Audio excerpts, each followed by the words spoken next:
identify duplicate records in the table level. So we have a table and 1 comma 3, that means row 1 and row 3 will be the duplicated data, and 2 and 4 will be duplicated data. Ignore about this id field. I will explain about later about this id field, because we required one unique field for deleting the duplicate data. So first of all, we should have to identify. How we can identify? Simply count of star, whatever the field you want to use, and group by having count of star is greater than 1.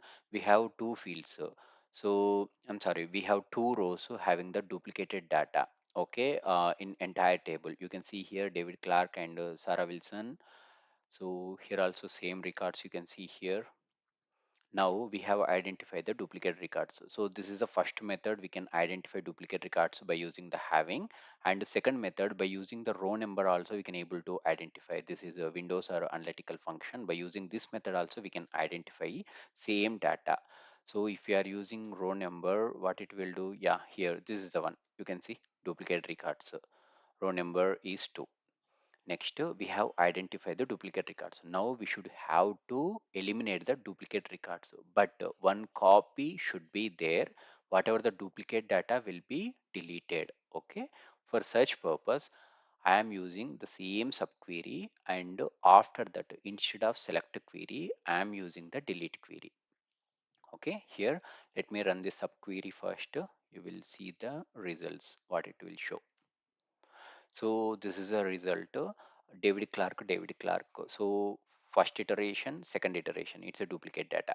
Irrespective of this ID, you can ignore about this ID, because we required one unique key for for removing the duplicate data. Okay, and again here also Sarah Wilson. This is the first iteration and this is the second iteration. So we have subquery. Okay, we have identified a duplicate records. Now we should have to remove the duplicate records based on the ID field. You can see here, that is the reason I have created unique records on ID.